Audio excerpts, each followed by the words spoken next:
Tinawag ng Armed Forces of the Philippines o AFP na pananadya ang pangaharas ng China sa Ayungin Shoal na ikinasugat ng ilang tauhan ng Philippine Navy. Ang buong detalye tinutukan ni Edniel Parosa. Sinadyang i-provoke ng China Coast Guard ang mga sundalo nakaposte sa BRP Sierra Madre na nagresulta sa pinakabagong enkwentro sa Ayungin Shoal.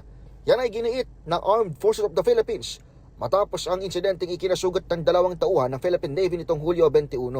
Sa panayam sa Camp Aguinaldo, sinabi ng AFP Special Spokesman for the West Philippine Sea, Retired Admiral Roy Vincent Trinidad, na intensyonal na lumapit ng 30 metro ang rigid hull inflatable boat ng CCG 21560 sa mga Pinoy.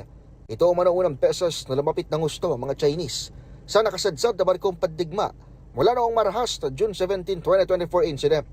Giti Trinidad, ginawa ito ulit ng mga Chino matapos silang mapahiya sa claim nila sa Batanes, maging sa pagpapalabas ng AI video na umahambing sa mga Pilipino bilang unggoy. In the recent past, hindi pa siya nakadikit na ganito kalapit except on June 17, 2024.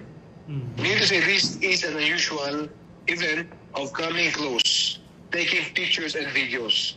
They were there to provoke us. Isa sa mga Pinoy ay nagtamo ng open wound sa ulo makarang paluin ng baton, habang isa pa ang nasaktan sa braso. Patuloy pang ina-assess ng Western Command ng mga pasyente kung kailangang i-evacuate ang mga ito sa Ayungin. Nagpakita man ang kanilang bersyon ng video ang CCG.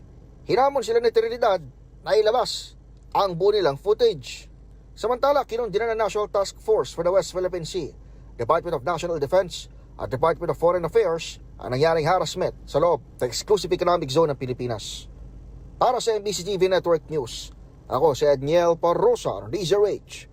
Una sa Pilipinas, una sa Pilipino.